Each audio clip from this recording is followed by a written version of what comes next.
Okay, mbandiriza abasaba ne banyabagowe nawe natulaba olunaku olwaleero njagala okubategeeza nti nno ennaku z'omwezi ziri 9 omwezi gwa 2 omwaka 2026. Okusooka kwabyo oluna njagala okubanga nkutegeeza nti bingi ebibaddewo olunaku olwaleero era ky'osobola okubanga omanya amawulire mu kisaawe kya entertainment mangi nnyo nnyini ddala ag'ennaku ag'essanyu buli kimu kyonna kyonna ekibadde nga kigenze mu wiiki mbanzize okuba ate nga nkikutuusaako ate osobola okuba nga buli kimu okimanya nga bwe kitambudde. Okusookera ddala njagala okuba nga nkutwalako mu mawulire ag'ennaku we bukeredde olunaku olwaleero ku mutimbagano ng'amawulire si malungi bannaaye amawulire g'okufa gafuuse amawulire g'okufa naye nga okusookera ddala tusaasira nnyo famire zaabo abaviiriddwako abaabwe si kirungi nnyo naye ngenza okuyitako ku mutimbagano ogumanyiddwa nga gwa TikTok nga kitokota si kisaanikire mwana mulenzi amanyiddwa nga Green Daddy eyakuyimbira akayimba baasuze batya abeeyo ng'ali wamu ne Opa Fambo. Green Daddy ono aze akibeerako mu ssaga ez'enjawulo naye nga webiggweredde oba wetuukidde nga yakyusa erinnya gwe baali bayita Opa Fambo and Moshi Mavoko. Yes, Green Daddy gwe njogerako ye Moshi Mavoko eyayimbanga ne Opa Fambo. Olunaku olwaleero bwe bwakeeredde olunaku lw'eggulo bwe bwazibidde amawulire tegabadde gassanyu nga tegawoomya nakabululu oluvannyuma lw'okubanga Green Daddy ayita ku mutimbagano ogumanyiddwa ogwa TikTok n'abanga alina obubaka bw'ateekako obutali bwa ssanyu nga mu bino byonna Green Daddy yasobodde okuba nga atuuka emulago mu ddwaliro gy'agamba nti munnange abasawo bamumodde okutuuka nga tebamuwadde service okubanga omwana we ava mu bulamu bw'ensi eno. Amawulire ga nnaku nnyo nnyini ddala era tusaasira nnyo famire eya Green Daddy okubanga munnange baviiriddwako omwana omutono. Green Daddy yasinziddeawo ku mutimbagano n'akola akatambi n'agamba nti bannaaye kibi nnyo nnyini ddala okubanga munnange olunaku olwaleero kituuse ku nze naye olunaku oluddako kigenda bbanga kituuka ku gwe wenna ndaba olunaku olwaleero. Munda wali omwana ataawa abasawo baliwa bale munda wali omwana ataawa ali mu kufa abasawo bo baliwa wali omwana munda ataawa aliwa wa munda ke aliwa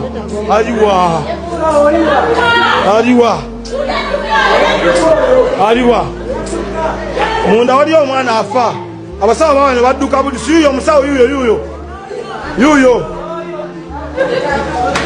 oyo musawo yuyo adduka yuyo nfote okujanja okujjanjaba abaana bali muno bafa tewaliwo abajjanjaba omwana wange afiidde mu kavuyo abaana bali eno bafa abaana babano babebi bafa baabo yuyo omwana yuyo afa baliwo abasawo babano baliwa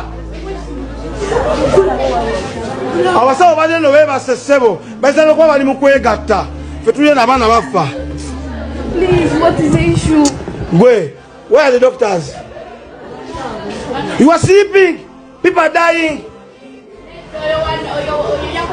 What is the issue? Where are the doctors? They're there. Where? You come and show me. Bannange mbadde mbasaba temuwolereza muntu yenna. Where are the doctors? Where are the doctors? Show me where are the doctors. Abakola night shift baliwa. Where doctors for night shift? Doctors for night shift, where are they? Tewala gena kukola buzibu wonna mami teweralikirira. No one is going to harm you. We need doctors. No one is going to harm you, please. Where are the doctors for the night shift? Anji? I'm the one. You are the one for night shift? You are sleeping? Kids are dying? I was there. We were talking to people there when they are rude to us. Someone that you were where? Where are you? Where were you? We came and told you people when the kid had already gone. Honestly, let me tell you the truth. Baba Isa ngumwana wanga amaze kufa. Let me tell you the truth. She called me. Our baby had stopped breathing.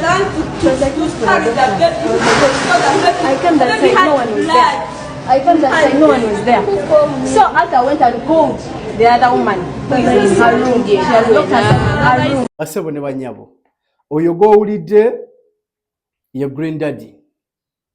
Nga alaga obutali bumativu obuliwo wakati mu ddwaliro ly'e Mulago, akulaga abantu abali emabega abali mu kunyolwa okw'amaanyi okukakasa nti nno munnange embeera si nnungi, agamba bannaye nfiiriddwa omwana we, naye nga ye omwana yavudde mu bulamu bw'ensi eno.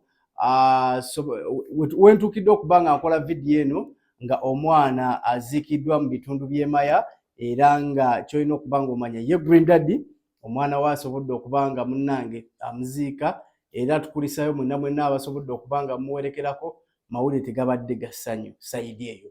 Ate era olunaku olw'eggulo twasobodde okuba nga tuwerekerako muganda waffe Kuku Wazabbanga Ssemanengene, ebintu tebyatambudde bulungi nnyo nnyini ddala, era nga ye munnange Kuku jjajjaawe omwagalwa we gw'abadde ayina omu bw'ati yasobodde okuba nga olunaku olw'eggulo amugalamiza mu nnyumba ye ey'olubeerera. It was so touching. Agenda kuba nkumenyeramu kaawo osobole okuba nga owulira Kuku ng'atunyumiza bannaye jjajja wange bwe mbadde nnina nazimba ennyumba yange eno nga mmaze okugula kapoloti kane eno nangamba zimba ennyumba, kale oba togibeeremu nze wendi nja kugibeeramu. Bw'atyo Kuku munnange n'azimba ennyumba. Jjajja abadde yakagibeeramu emyaka 3. Unfortunately Omukama n'amuyita. Tusaasira mwenna abaviiriddwako abantu bammwe, ne tugamba naawe alina omulwadde tusaba Omukama agumye omulwadde osobole okusuuka, ate buli kimu kisobole okuba nga kitambula bulungi eruuyi eyo. Mawulire ga nnaku.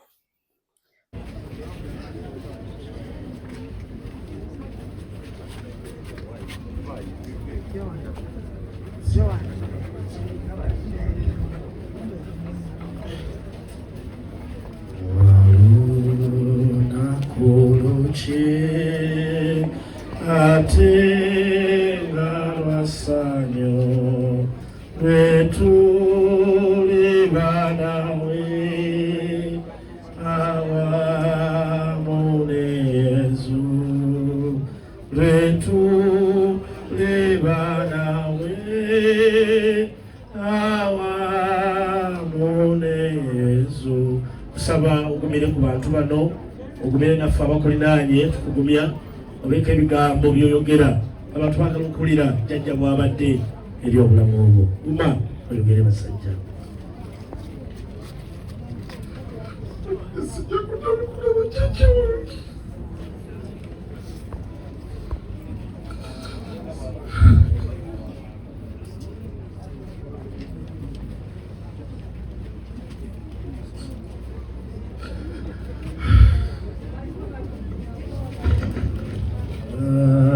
Nakuwate wamuna barwati obachukiranga nobakubagiza obachukiranga nobakubagiza. Kakati Uganda fuoyo nga bamugumya boli awanafuna ku maanyi nga tunava ano kasooke pite baganda ba maama ono, Mama Christine ali wano, taata Deon ali wano. Nsaba maama otubuulire mwendamu babadde eri obulamu muzinda lugogo.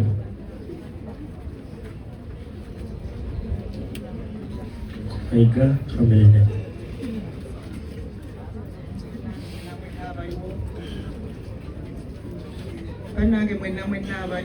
Onoonya n'engeri gy'otandikamu ag'essanyu. Naye nga era still last week naye wiiki ewedde tebadde nyangu. Bw'oba osimatuse wiiki ewedde kusaba wandibadde ogenda n'ofunayo ki ngambe ki funayo kibbereya atalina kyokozesa ndowooza funayo ekicupa kya kooka ekinene tonywa na katono nga muganda wange Lubowa kati bamweyo kikooka ekinene. Wiiki ewedde w'obanga ogisimatuse oli mulamu nga tolina buzibu bonna bonna bw'ofunye weebaze Katonda kubanga tebibadde byangu. Bassebo ne bannyabo nkugambye tebibadde byangu. Twafiirwa Diana Skies, the famous TikToker, the famous Sire Queen, Sireya, bangi ne boogera badde yetunda badde akola ki emwana sente azijjawa okubanga asulamu apartment byali bingi. But all in all, Diana yakola ki yatuva ku maaso. Tubadde tumazaawo tufiiriddwa jjajja wa Kasuku. Another TikToker n'afiirwa maama we, that is Musiraamu. Bwe twava ewa Musiraamu tufiiriddwa abantu bangi. Naye wiiki ewedde obanga osobodde okubanga munaye ogisimatuse gyensobola okubanga nkugamba weebaze Katonda kuba byo tebibadde byangu. Ebyaddala tebibadde byangu, akasente kaabula, tuza abaana mu masomero. Wiiki ewedde agisimatuse, alhamdulillah, ne kugamba nti weebaze Katonda nti osobodde okubanga ogivaamu.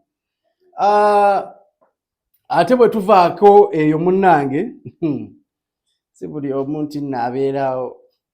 Mwana muwala amanyiddwa nga Azawi Zawedde. Naye Zawedde tuli eri tunoonya Zawedde okubanga aziikirako omusajja we gw'alina omubwati kukuwaza bbanga Ssemanengene. Omwana nga atuyiwamu obufaananyi. Little did I know that Azawi has a tutu.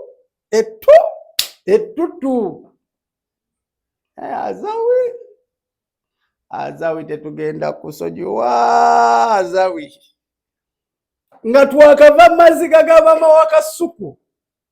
Azawi atugambe mmwe temumanyi nti ndi talented in everything. The girl has what we call the breast. Nagenza okuyita ku Instagram okulaba comment eziri kuli kafaananyi ka Azawi ne ngamba it is true. Things they can hide in clothes when we don't know. But it is true. Azawi is like naye nga Azawi bunaye byoyogola baawo.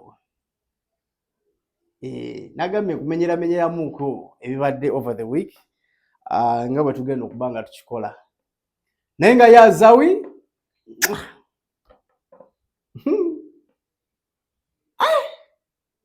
kino kirekawa musajja wange. Musajja wange ali agamba nti Azawi musajja. If you have not seen Azawi, that is Azawi, not AI. Ate atugambye aleete downstairs ng'ali ku beach. Olaba waggulu ali bwatu.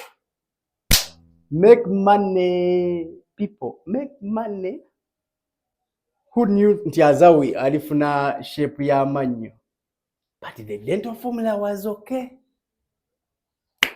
After working on the dental formula, she worked on the breasts. And the chest is mwah! Now you wait downstairs. Aye! Azawi. Azawi. Mashallah. Kale. Abwetyo nga tuvudde wa mwana muwala Azawi.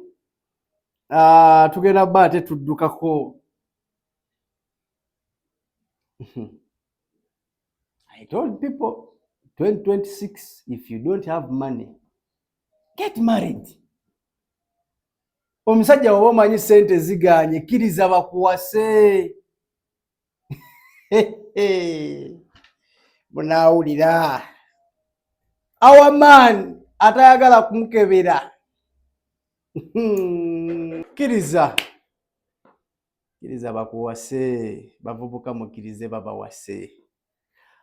Over the weekend omukulu amanyiddwa nga Daddy Andre yakkiriza n'agamba munaye omulundi ogwasooka nawasa Uganda's property byagaana. Bwe nagenda Uganda's property agaanye nefuna katatumba nagamba tugende ku musaayi. Omukulu yagaana okugenda ku musaayi. So finally Andre yasobodde okubanga afunayo atamuteeka ku bukwakulizo, era we twogerera yagenze mu bufumbo bwagenda okubanga afuniramu emirembe. Andre we yagadde yalabi. Naye we bagenda odirusiya Emakaros. Emakaros yabadde ayina engeri gye yakozeemu obwa best man. Wagira na mwayi tuli mu ssente. Ebeera serious tuli mu ssente. Terera tovaako tuli mu ssente. Naye nga omuyimbi Daddy Andre yasobodde okubanga ayefuniye wasiza mukyala we. Okukyala kwaliwo ne bagamba something. It seems Daddy Andre is not the problem. The problem are the women. But we are like, why are the women the problem? Ugandan property tall girl. And Angela came out and said, Andre doesn't want to do what? To go for test. I cannot go in things I have not tested. Kati ono mupya ya testinze. Oba still Andre yaganye. Naye nga munange over the weekend nga tufundikira stories affe. Daddy Andre naye yasobodde okubanga munaye akola introduction, being introduced. Omukyala yasobodde okubanga amwanjula eri bakadde be nga bagamba naye ono omusajja gwempasizza mukitegeera. Omukyala naye omukyala ono muganda Honorable Naku, so you shouldn't forget that. And the woman, money they say is there. So this lady kigambibwa nti yatwala ne Andre mu campaign. So after earning all the campaign money yabadde yeetaaga emikolo. So Daddy Andre emikolo gyabaddewo. And probably next week it is the wedding. So you should consider that. Andre is serious this time round. Andre yasazeewo agende mu bufumbo is now taken. So nandaba sigenda kuba ate nga nsukakaawo. But before I go, omuntu akufuukira akayinja mu ngatto. Abitex, how are you? Nenga musajja wange Abitex ikubuuzaako yonna gy'osinzidde okubanga otulabire olunaku olwaleero. Atugamba nti ng'ennaku z'omwezi 14 ayina Joe Steady ku Sheraton live in concert. So n'olw'ensonga eyo Joe Steady agenda kubeerayo. But as Abitex bw'ategeka Joe Steady, nobody is saying you are joking. My friend, we want our money. Nenga badlaye msajja wange Abitex mwagaza ki? Nyenze nenda basempi janga wanda bigambo. But what is in money? But who has promoters' money? Abitex, where are these people's money? Nenga Abitex last week twayogerako naye n'atugamba nti munnange akasente president yatuwa billion meka 3 billion emu n'ekitundu negenda mu sako y'abalunywa baketi balamu eri gye bali. Billion emu kitundu negenda mu bapromota bange bendi nabo mu sako. Era nze yasoose okwewola kasente ako najje miliyoni 4 ntegekaani Joe Steady and everyone is happy. Tugenda ku Valentine kunyumirwa Joe Steady. So that is what the president wants us to do, to enjoy. Promoters get money from the circle mutegeke ebivulu, we Ugandans, we come and enjoy, you promoters make money today. But why is nobody making noise? Abitex, where is the money? Please, you are my friend. But sente ziliwa. Abasajja bakambwe. N'atuwa sente obuwumbi 10 ewasooka okutebwako obuwumbi 3 obuwumbi obusatu bwonna bwatwalibwa abantu 2 mwami Luba ne mwami Abitex. Tuzze wano nga mutulaba okwongera okukkaatiriza ensonga ensonga yaffe ey'okusosolebwa n'okummibwa sente obuwumbi 3 bwaggwawo dda. Sente zaali ziweereddwa nga zizze mu ssako zikwatibwa zitya mu lunaku oluddako ne baziggyako ku akawunti zonna.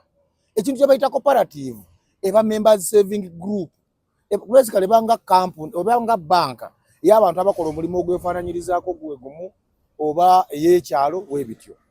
Neffe ba promoter ffe muzeeyi we yatuwa sente bano baakozesa sente baalabanga ezaabwe. So tuzze wano okuweereza message abantu corruption ne bategeere abasajja nga bwe bayimba nti ensonga yo weeri ensonga weeri ng'ate ya ddala. Tony Sempijja is very tough. Abitex, nogula apartment and you didn't tell us about. You told us about the Land Cruiser. No gamba akamotoka ko akaguzi. Mukuva mu kivulu kya Awiro and we accepted. And we are like, Awiro, but the turn up, you cannot compare the turn up with the what? The Land Cruiser. Okay, and we are like, kale wazijja ku Ero. But still they turn up for Ero. Cannot buy a Land Cruiser. Where is the money? Alafu siwezi kuimba Abitex naiba mahera yangu. Abitex naiba mahera yangu. Nakabya Saida Kaloli twali Mbale. Ekyo kikolimbo Saida Kaloli yagenda munyivu n'agenda gye bayita ebukerebwe. Ebukerebwe Saida Kaloli yalogera Abitex. Abitex taliddamu olabanganya kulabba naye yereetera bizibu talina mirembe. Ne bwatambula kati sawiro na parkinga Land Cruiser ye. Abantu bamutunulya bagamba uyo yabyeza abatone Sempijja. Uyo yabyeza abapromota. Naye abantu bangi balina sente zaabwe bali mu mirembe beeyagala naye ye talina waalira luvimbo atambula yeekweka aba yakatuuka neyeekweka kubanga akimanyi sente sizize. Kyeŋŋamba nti akatono ak'amazima kasinga ekinene ekibbe. Akatali kabbe amagumba ne bossa mu mulyango oba teweekengera. Kakati Abitex kekadde osasulire bye wakola ne tiimu yo yonna yamma. Naye Sempijja, olutalo Sempijja ne Abitex, it is not all about money. They have confirmed. Muveeyo mutubulira amazima ani yakwata mbaza mne. Kuba busungu Sempijja bwayogeza, Apa promoter, they are saying the Abitex is in the art corruption unit. But me, I thought I was with Abitex. Yeah, but now Abitex, who no one. But who has the money? Who has the money is the question. Anya ina sente. Sajaga tuwagala sente. Teri chidala tuwagala sente.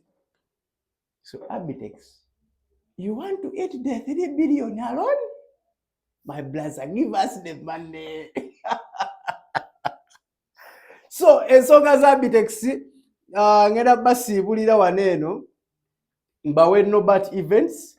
Nobat Events nga ayogerako eri abamawulire ne Tony Sempijja. Naye today have accepted nti Nobat Events, it is no longer about. So, for that reason, a week wetu we tujitandise, era we tujikomekereza, enkadde tujifunzidde. Tujitandika bulungi. So tugenda tutandikira olunaku olw'enkya. Njabamba wa ebinaaba bitambudde mu lunaku by the end of the day. Be expecting such videos nga I wrap up the day nga olutambudde. So for that reason, amunzikirize nkome waneeno anyongera okujjukiza agenda ku www.groundmediaug.com. Ku website eyo kuliko the best online TV, that is Ground TV, streaming 24/7 with 100% entertainment. From the morning to the evening, 100% entertainment are strictly entertainment. You should know that. Era nga still osobola okubanga usubscribinga gwe natanaba, you make it a point. Agwanyumiddwa video eno, give it a like, ate sobola okubanga etuuka ku muntu omulala. Ansigadde nze Edwin K okubanga nkuweereza. I'll be giving you such updates ate buli kimu osobola okubanga okimanya. But sorry to everyone who lost their loved ones. Ate naawe afunye ebirungi, mashallah. May the Almighty God reward you more. Osobola okuba ate ng'ofuna. Asigala kubanga nsukako waneeno, mbeere bulungi. Azawi. Nakugyeko engalo.